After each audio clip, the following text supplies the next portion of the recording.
Crediman Sociedad Anónima. Préstamos para consumo. Una solución siempre.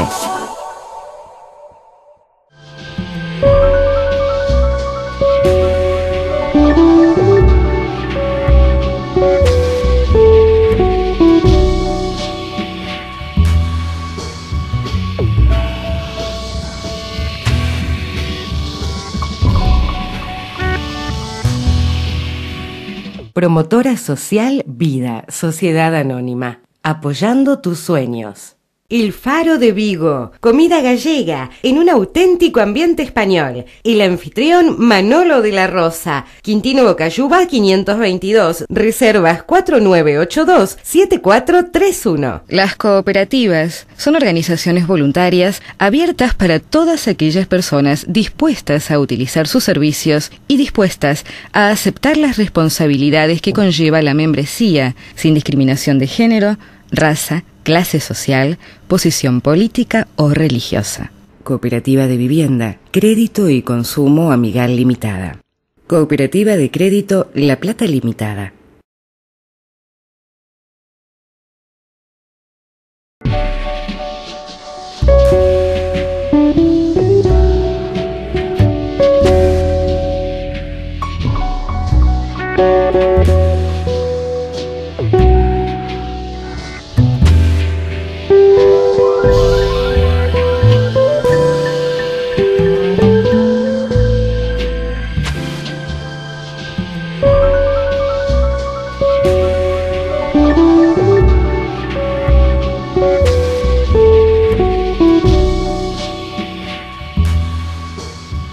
Y lo que me pasa con tu poesía es que cuando leo es como un turbión, así lo siento, ¿sabes?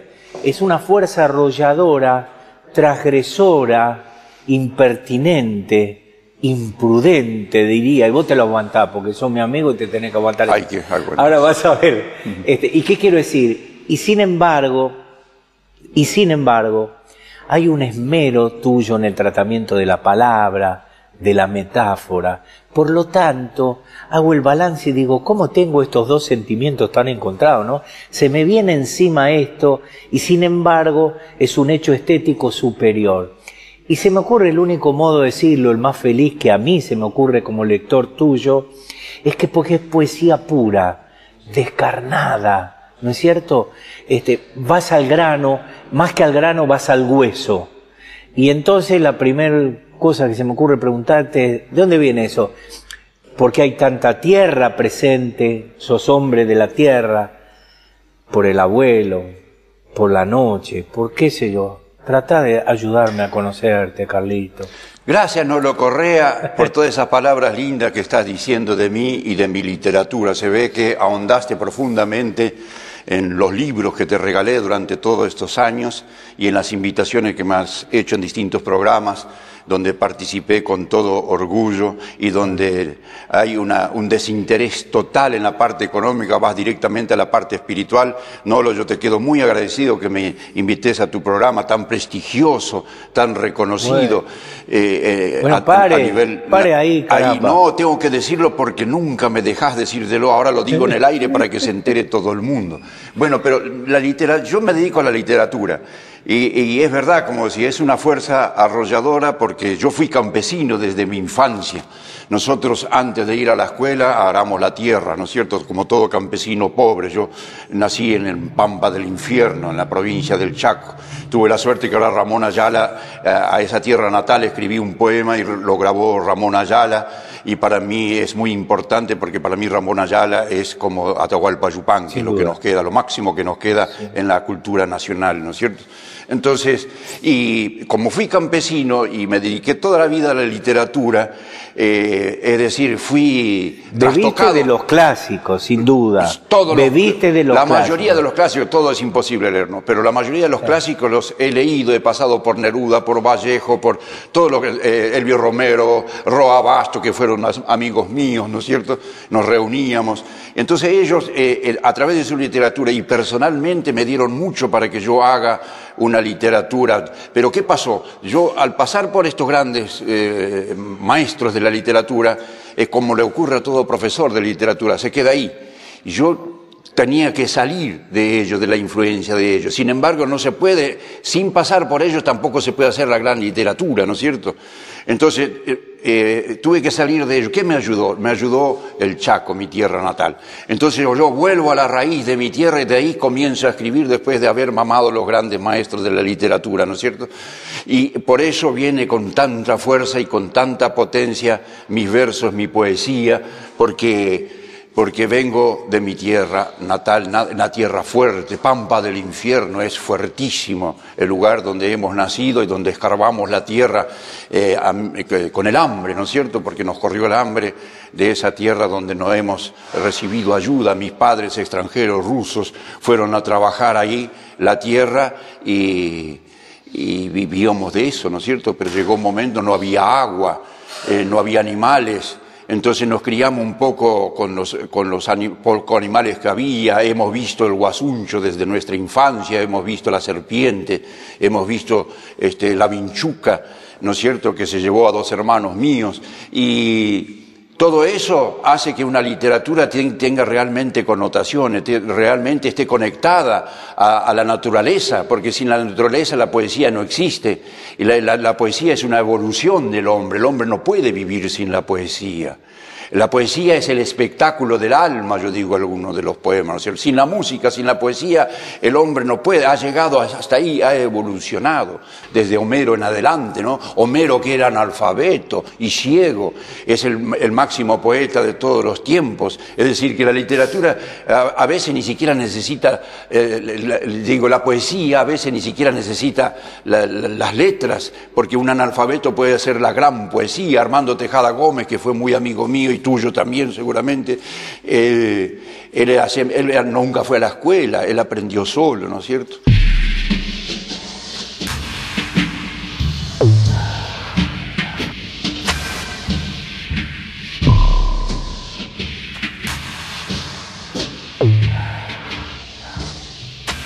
Una cosa es escribir poesía y otra es vivir en poesía.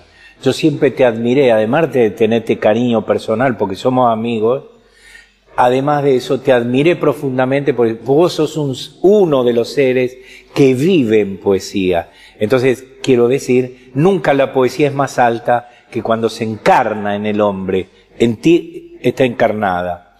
Y por otro lado, esto que decías recién, por cierto que uno sigue detrás de la quimera. Lo que nos hace vivir finalmente es la quimera, es la utopía, ¿no es cierto? Bien, dicho esto, no quiero que se me escape algo de Chaco. Yo, bueno, suelo ir a Chaco, suelo ir para las bienales de escultura, que se hacen al aire libre, como sabés, con artistas internacionales, y tengo la dicha de conocer a Meloni. Mi amigo Aledo Luis lo Meloni, sé, por eso te lo menciono. Mucho sobre mi literatura. Él ha presentado un libro mío en el Chaco. Meloni es otro prócer nacional, sí. Como Alfonso Nasif en Santiago del Estero, Felipe Rojas, que se nos fue, sí. Es decir, tantos otros. Bueno, volvamos al Chaco. Pampa de los Infiernos, ¿cuán distante está de Resistencia, Carlos? 30 kilómetros aproximadamente. Pero claro, yo no nací en el pueblito, yo nací en el campo, en el monte. Sí. Yo nací a 7 kilómetros del pueblito de Pampa. Mi padre fue fundador de la escuela que había ahí, porque el Estado puso iglesia y comisaría, pero escuela no. Entonces claro, los colonos tenían que fundar la escuela, hacer la bandera argentina, estos gringos, aprender a cantar el himno, cantar y fundar la escuela. Así hicieron la patria estos gringos ahí en el Chaco, ¿no? Hay una huella importante, me parece, pero quiero cotejarla contigo porque sos el protagonista. El abuelo Igor marcó mucho. Claro, porque me dijeron cómo todo poeta escribe sus orígenes, el español, el italiano, y cómo los rusos que son poetas acá, o los eslavos, para ser más amplio, no escriben su literatura y de dónde vienen. Entonces yo tuve la obligación de escribir el abuelo Igor, porque yo desciendo de cosacos libertarios, no de los otros cosacos asesinos, ¿no?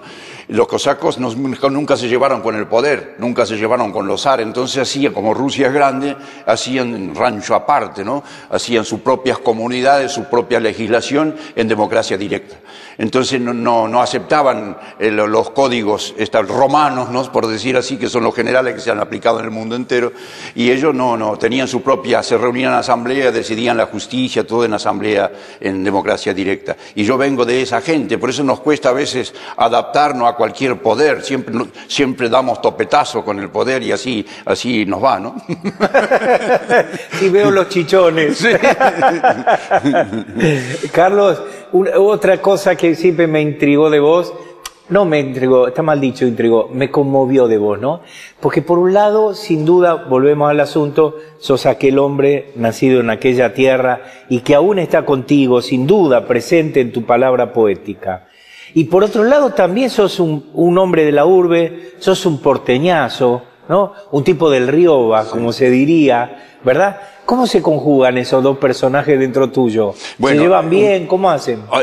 Hay una comparación. Homero Mansi viene de Añatuya y hace la gran poesía porteña.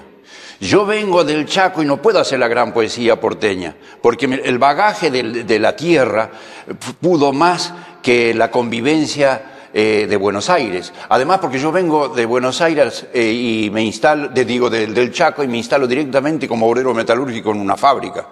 Y entonces donde tuve un accidente y salvé la vida por casualidad. Y después fui a la universidad, fui todo eso que me enseñó muy poco, pero algo aprendí. Y el autodidacta es irreemplazable para el poeta, no alcanza con... Siempre no está de más una carrera universitaria. Pero te da herramientas, digamos. Es una herramienta más, pero es insustituible los libros, leer por su cuenta aparte, porque yo leí más de 3.000 libros para llegar a la literatura que llego hoy. La mitad seguramente no sirve para nada, porque yo era de los que decía hay que leer de todo, y no hay que leer de todo, hay que leer lo bueno, como la comida, no hay que comer de todo, hay que comer lo más sano, y yo no sabía eso. Por lo tanto, la mitad de esos libros que leí no me sirvieron, porque el libro que agarraba, el libro que leía.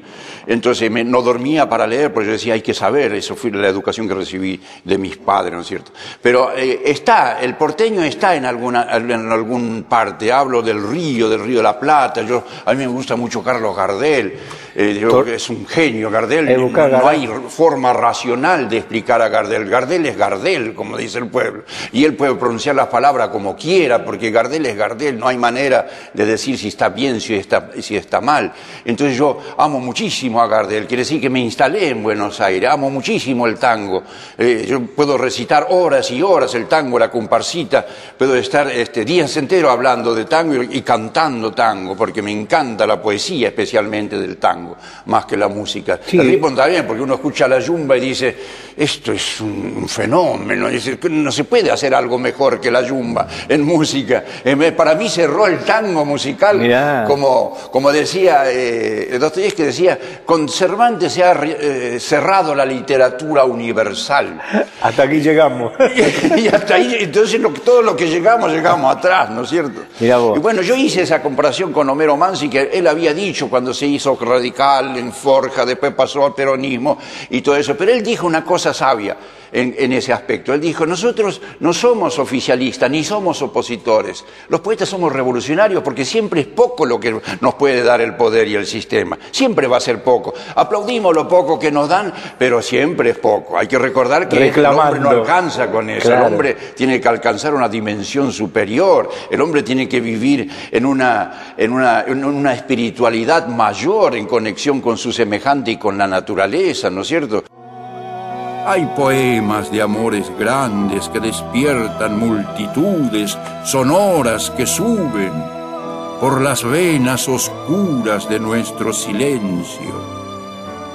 Hay poemas quemados como las banderas de los pueblos. Hay poemas que recién germinan su encanto imaginero en la levadura cósmica del poeta dormido. Por eso decía Dostoyevski que la ciencia ha disecado al hombre. No sé si ya ha llegado a tal punto la ciencia, pero en ese aspecto sí. La poesía es una herramienta muy importante para salir de toda esa polución. Digamos. Claro, la poesía, todo arte, ¿no? Todo arte te puede liberar de esa adicción a la tecnología, de esa adicción a la droga, de esa adicción a un montón de cosas que totalmente innecesarias. Entonces, como no tiene la poesía, como no tiene la música, el hombre pega su adicción en otro lado totalmente incorrecto. Por eso deberíamos enfilar, y ojalá hubiera mucho... Nolo Correa, que se dan toda su vida y todo lo que tiene para abrir una brecha en la cultura y en la espiritualidad del hombre. A lo mejor me excedí, ¿no? Sí, con Nolo Correa sí, se te fue la mano. A este programa no te invitamos más. Cuando yo presenté este libro, me dice, Alberto Benigno León dice, este no es un libro, esto es un monumento. Es genial, esto es una humildad impresionante. Hombre maravilloso, sí. Bueno, volvimos al Chaco. Una maravilla. No podría actuar de otra manera. Esa es tu tierra. Por eso en Radio Nacional me grabaron un disco, casi todo referente al Chaco, ¿no? Dice, yo nací en los montes del Chaco, mi canto es la semilla, vengo brotado en selva y tiempo, cardo que arrastra soledad y silencio, trueno clavado en el tronco del quebracho, nervadura cósmica, donde escardan relámpagos tus poetas sudorosos, semilla de sol y luna, almas blancas que duermen con gemidos forestales, y el poeta de tus tierras vuelve siempre con el trueno blanco del amanecer. Por eso decía, la fuerza del Chaco en el poema. Y sabes, ahora que lo has mencionado, algo que se me estaba escapando, hay una recurrencia tuya a la imagen del trueno, ¿no? Como que es como el que irrumpe. ¿Qué valor le das al trueno que vuelve y vuelve en tu palabra poética? Pero hay 2 o 3 razones. Una es porque el trueno realmente es un espectáculo conmovedor en sonido y en imagen. Es realmente, de hecho, un espectáculo. Si no sabemos ver un trueno y estamos listos, estamos espiritualmente medio débiles, ¿no? Y la otra es porque en el Chaco el espectáculo más grande era la naturaleza. Y el trueno era parte de esa naturaleza. Y la otra, el dios antiguo ruso era Perún. Y eran los truenos, los relámpagos, era el dios que bajaba a la tierra para traer la energía, para traer la lluvia, para la semilla, para la siembra. ¿Y dónde podrá dormir un trueno sino en el bronce de las campanas? Quisiera decirte lo que el poeta soñó, pero son tan grandes los sueños, tan inmenso el amor que las palabras no alcanzan. Una sola mirada y se me hace una tormenta de portales abiertos y luna derramada, estampida de potros salvajes que galopan en mi corazón cuando te veo enamorada y el amor crece como la hierba lenta, como los frutos que hizo la tierra. Ando así como esperando que alguien me diga tu nombre. Y en la boca de todos tu nombre suena hermoso, algo así como una canción perdida en la gruta de las tinieblas, desde donde sale mi corazón ciego, desde el cráter oscuro de mi alma pasajera. Es la poesía, ¿no? La poesía tiene que ser poesía ante todo, claro. Antes que el mensaje, antes que todo, es un trabajo, claro, que uno le tiene que dedicar todo, como decía Rilke, ¿no? Lo que opinen los demás no importa, hay que adquirir el oficio del poeta. Cuando uno ya dice, bueno, yo no puedo vivir sin la poesía, como el carpintero no puede vivir sin su trabajo, y ya sabe lo que tiene que hacer, que eso le lleva toda la vida, entonces ya adquirió el oficio. Después si escribe bien o mal, esa es otra historia.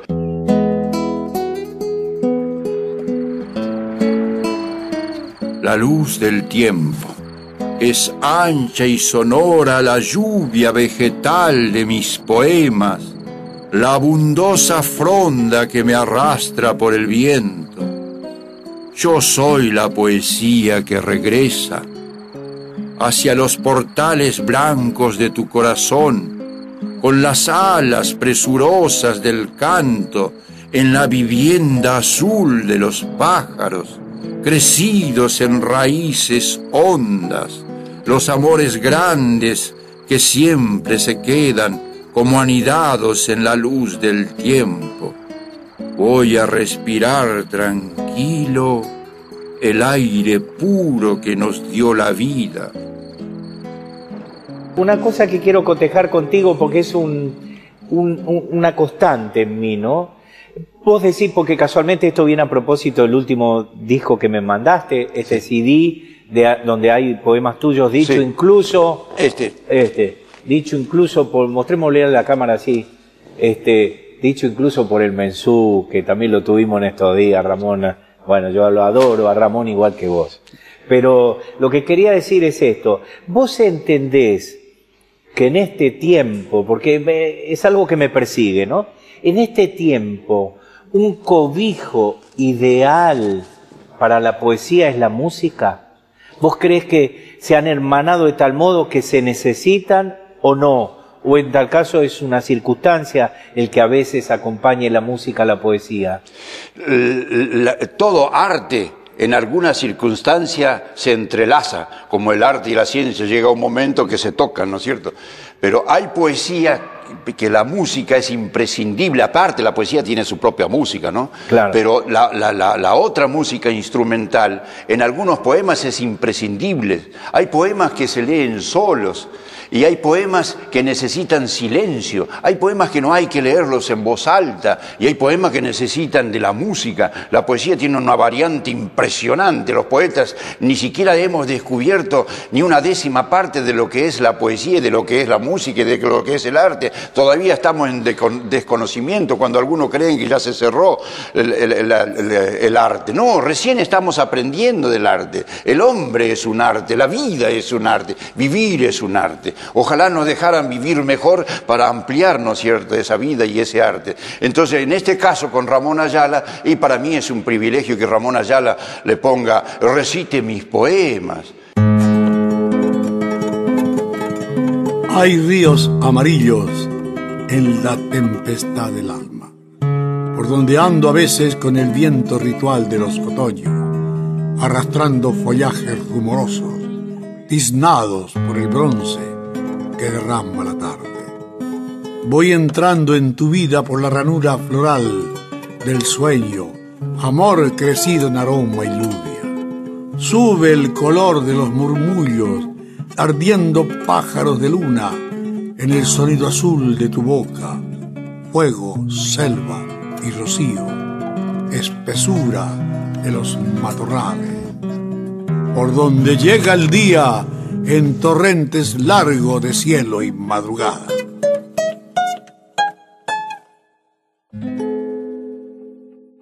Mándese un poema. Porque Bueno, al final usted dice que escribe, pero yo no lo creo. A través del tiempo, Nolo Correa, alguien pondrá en tus manos estos poemarios de amor. La vida seguirá breve, pero el amor infinito, este simple amor que hoy te traigo, y no sé cómo decirte, cuando las palabras vuelan como pájaros asustados en esa furia de tempestades donde el viento golpea los fantasmas errabundos de la sombra polvorienta. Dame una sonrisa y te regalo mi corazón. No es mucho, no, pero es todo lo que tengo. Te canto así, casi en silencio, porque no sé cantar de otra manera. Dame, si quieres, el sol verde de la piedra dormida, la simple sal del mar y su tumultuoso ronquido, porque un amor no es amor, no, sin la esperanza del mundo. Gracias, Bien. Correa. Carlos, ahora yo me voy a ir, no porque no me guste estar contigo, sino porque este último minuto te lo voy a dejar a vos para que hables con Carlos Splauski.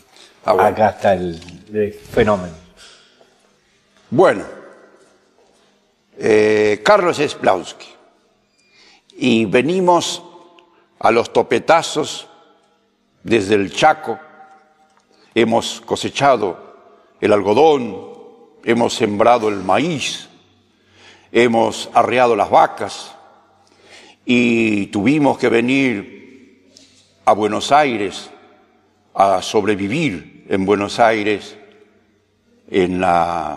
como obrero metalúrgico, como peón del gremio de la construcción, y como pudimos a trabajar y a sobrevivir de lo que pudimos, y todo este tiempo nos hemos dedicado a la literatura y hoy nos encontramos en un programa de televisión. Es mucho para mí venir desde el rancho del Chaco y así mirarte a los ojos y decir, vengo de Pampa del Infierno y hoy aparezco en uno de los principales medios de difusión, en uno de los principales programas, que es el de Nolo Correa, y a recitar esa poesía que tanto se había apisonado en mi alma. Gracias, Nolo Correa, gracias el Chaco, y gracias a quien sea por existir, por vivir, porque la vida realmente es hermosa a pesar de todo.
Tal vez mi corazón tenía que perderte.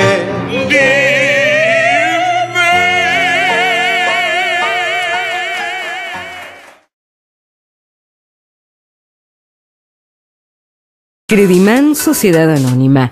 Préstamos para consumo. Una solución siempre.